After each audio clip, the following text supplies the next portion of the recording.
Bueno, tengan todos ustedes, espero que se encuentren muy bien, que estén teniendo un excelente día. Me presento, mi nombre es Paula Joali Barrios Saucedo, soy licenciada en psicología con maestría en psicología clínica de la salud. El día de hoy vamos a presentar la cápsula número 9 de las diapositivas.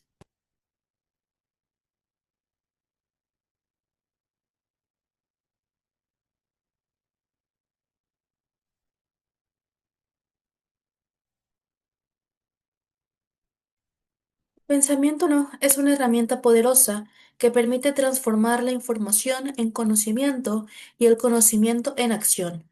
A lo largo de la historia, los filósofos, psicólogos, pedagogos han buscado comprender cómo las personas llegan a conclusiones, construyen ideas, resuelven problemas y elaboran juicios sobre la realidad. Dentro de estos procesos destacan tres operaciones centrales del pensamiento racional, que son el análisis, las y la evaluación, las cuales constituyen la base para razonar con lógica y tomar decisiones fundamentadas. Junto con ellas, los procedimientos de deducción, inducción y comparación actúan como métodos específicos de razonamiento que facilitan la organización de la información y la formulación de conclusiones válidas. Estos procesos son indispensables tanto en el ámbito científico como en la vida cotidiana, ya que nos permiten pasar del conocimiento superficial a un conocimiento profundo y estructurado.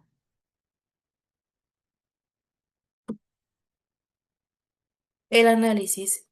El análisis es una operación mental que consiste en descomponer un todo en sus partes o en elementos constitutivos con el fin de comprender su estructura, su funcionamiento o su significado. Analizar implica observar con detalle, separar componentes y estudiar sus relaciones internas para identificar qué papel cumple cada uno dentro del conjunto. En términos cognitivos, el análisis nos permite ir de lo general a lo particular, concentrándose en cada elemento por separado para poder descubrir cómo contribuye al funcionamiento global. Este procesamiento requiere atención, observación, memoria y razonamiento lógico. Por ejemplo, en literatura, analizar un poema implica examinar su métrica, figuras retóricas y tema central. En biología, analizar una célula supone estudiar sus organelos y funciones específicas. En la vida cotidiana, analizar un problema familiar o un problema laboral significa identificar causas, factores y consecuencias que están influyendo en esta situación o en esta problemática. El propósito del análisis es comprender la estructura interna de un fenómeno o de una idea. A través del análisis, el estudiante desarrolla habilidades para identificar relaciones de causa y efecto, descubrir errores, reconocer patrones y los basados en esta evidencia. La síntesis. La síntesis es la operación mental complementaria del análisis. Mientras que el análisis separa y detalla, la síntesis se encarga de reunir y combinar los elementos estudiados para construir una visión total o integradora. En otras palabras, sintetizar implica unir las partes para poder formar un todo coherente o un todo significativo. Esta habilidad permite a la mente reconstruir la información analizada, integrando los datos dispersos para una nueva estructura lógica que exprese una idea o conocimiento completo. Por ejemplo, en historia, sintetizar implica reunir hechos, causas y consecuencias para poder comprender un proceso histórico global. En ciencias, sintetizar resultados de un experimento significa integrarlos en una conclusión general. En la vida cotidiana, sintetizar información ayuda a tomar decisiones con base en distintos puntos de vista o datos. La síntesis es fundamental para el aprendizaje significativo, porque éste nos permite elaborar conclusiones, formular hipótesis y generar nuevos conocimientos. Sin esta, el análisis quedaría incompleto, ya que comprender las partes sin unirlas en un todo impediría captar el sentido general de este fenómeno estudiado.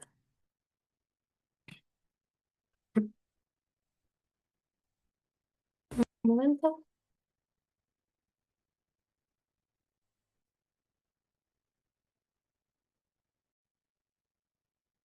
Evaluación. La evaluación es una operación mental mediante la cual una persona emite juicios fundamentados sobre la validez o calidad o pertinencia de una información, idea o acción.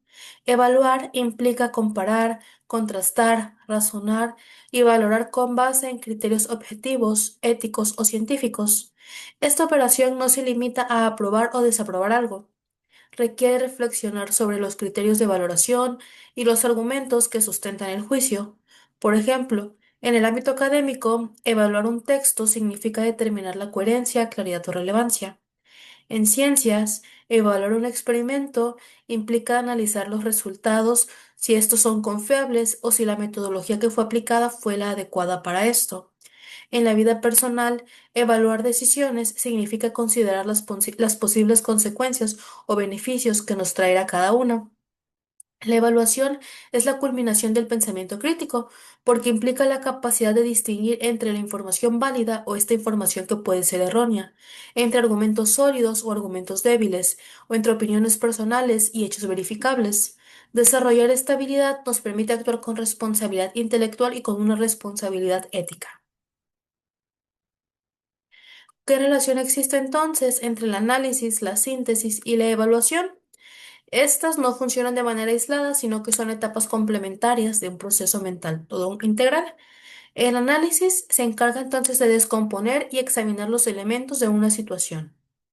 La síntesis reorganiza esos elementos para poder construir una visión total. Y la evaluación juzga entonces la calidad de la información y la validez de las conclusiones. Por ejemplo, al investigar un problema ambiental, el análisis vendría a ser el analizar las causas, la deforestación, contaminación, consumo. La síntesis, pues aquí donde se sintetizan los datos para proponer una interpretación global del fenómeno. Y finalmente, en la evaluación, pues ya se van a evaluar las posibles soluciones considerando su impacto y su viabilidad. La consecuencia de estas operaciones desarrolla en el estudiante un pensamiento estructurado, reflexivo y crítico, que le va a permitir comprender con profundidad, emitir juicios razonados. Su práctica constante mejora la capacidad para argumentar, para escribir, para debatir, así como para poder resolver problemas más complejos. La deducción, que es este razonamiento que va de lo general a lo particular, se aplican principios generales a casos particulares para obtener conclusiones necesarias y válidas. En otras palabras, parte de esta ley o regla general para llegar a una afirmación específica. Por ejemplo, la regla general de todos los mamíferos tienen glándulas mamarias. Caso particular, los delfines son mamíferos. Entonces, ¿qué conclusión podemos encontrar aquí? Que por lo tanto, los delfines también tienen glándulas mamarias. La deducción es el tipo de razonamiento más utilizado en matemáticas, en lógica y en ciencias formales, ya que ésta nos va a garantizar conclusiones válidas si las premisas que se están aplicando son verdaderas. En la vida cotidiana también se aplica para poder predecir resultados o comprobar hipótesis basándose en normas o principios conocidos. Y la inducción, esta va de lo particular a lo general. La inducción es el proceso de razonamiento que nos permite llegar a conclusiones generales a partir de la observación de un caso en particular. A diferencia de la deducción, que parte de leyes o principios generales, la inducción se basa en la experiencia y en la acumulación de evidencias concretas. Por ejemplo, el sol hoy salió por el este, es un caso en particular. El sol salió ayer también por el este. Entonces, el sol salió todos los días anteriores por el este. Entonces, ¿qué conclusión general podemos encontrar? Que el sol siempre sale por el este. Entonces, vamos desde esta situación en particular hasta llegar a conclusiones generales. Aunque la inducción no garantiza conclusiones absolutamente seguras, es el método fundamental de las ciencias empíricas, ya que nos permite formular leyes, teorías e hipótesis a partir de la observación y de la experimentación. El pensamiento inductivo desarrolla la capacidad de generalizar, de identificar patrones y de establecer regularidades. En la vida diaria, las personas usan la inducción constantemente.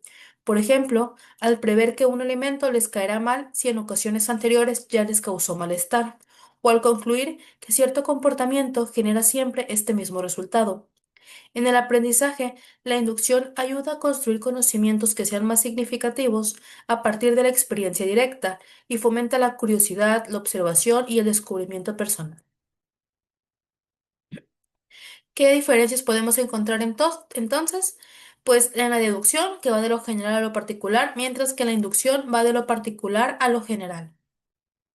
En la deducción parte de principios o leyes ya establecidas, mientras que la inducción parte de la observación o de las experiencias.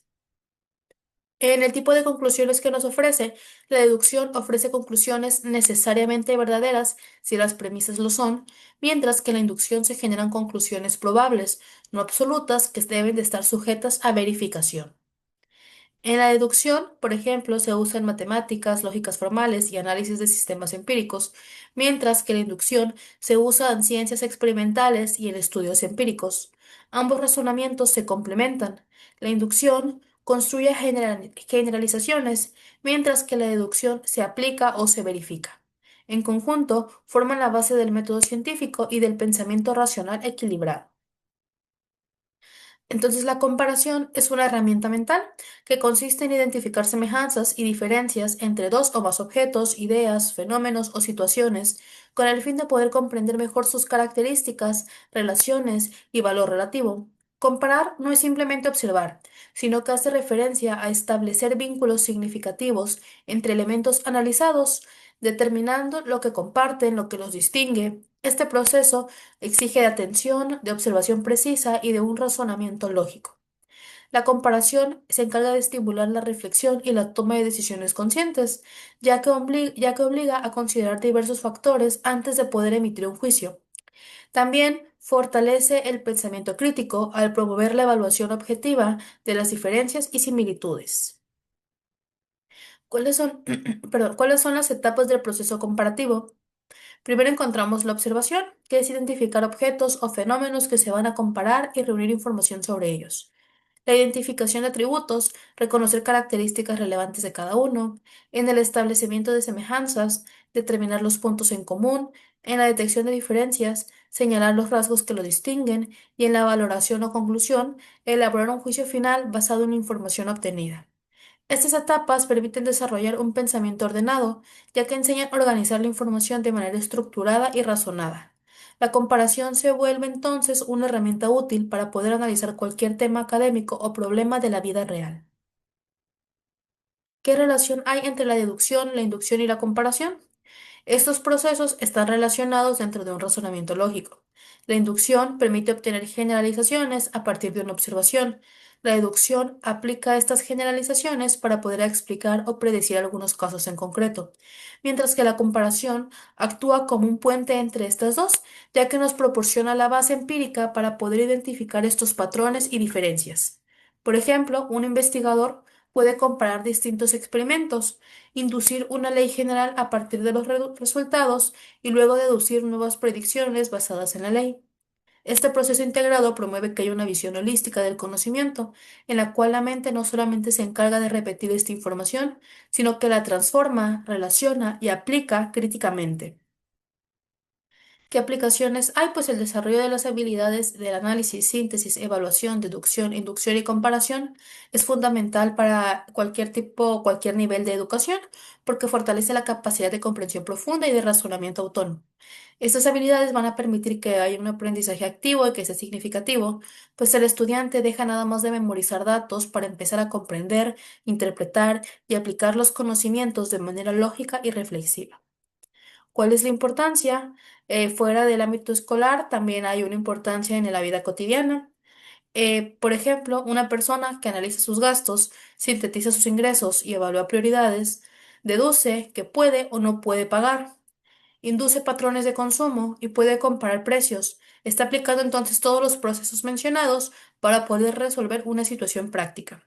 De este modo, el desarrollo del pensamiento lógico no solamente mejora el desempeño académico, sino también se encarga de fortalecer la autonomía, la madurez y la responsabilidad social. ¿Qué beneficios cognitivos encontramos? Pues está la claridad mental, el razonamiento crítico, la creatividad estructurada, la toma de decisiones acertadas y el aprendizaje profundo. Desarrollar estas habilidades implica ejercitar la mente para que pueda procesar información con mayor rapidez, profundidad y precisión, lo cual resulta fundamental en un mundo que está lleno de estímulos y de datos constantes. Aquí hay un ejemplo pero es lo que hemos venido hablando. ¿Cómo se pueden desarrollar esas habilidades en el aula? Pues mediante lecturas guiadas, elaboración de cuadros comparativos, debates, ejercicios de deducción e inducción en proyectos de investigación, actividades de síntesis, ya que estas metodologías promueven que haya un aprendizaje activo, donde los estudiantes construyen conocimientos por sí mismos en lugar de recibirlos de manera pasiva. Además, fortalecen la autonomía intelectual y la capacidad para pensar críticamente frente a la información. La integración de los procesos mentales. El pensamiento humano es integral. Cada proceso se conecta con los demás para poder formar un sistema complejo de comprensión y de razonamiento.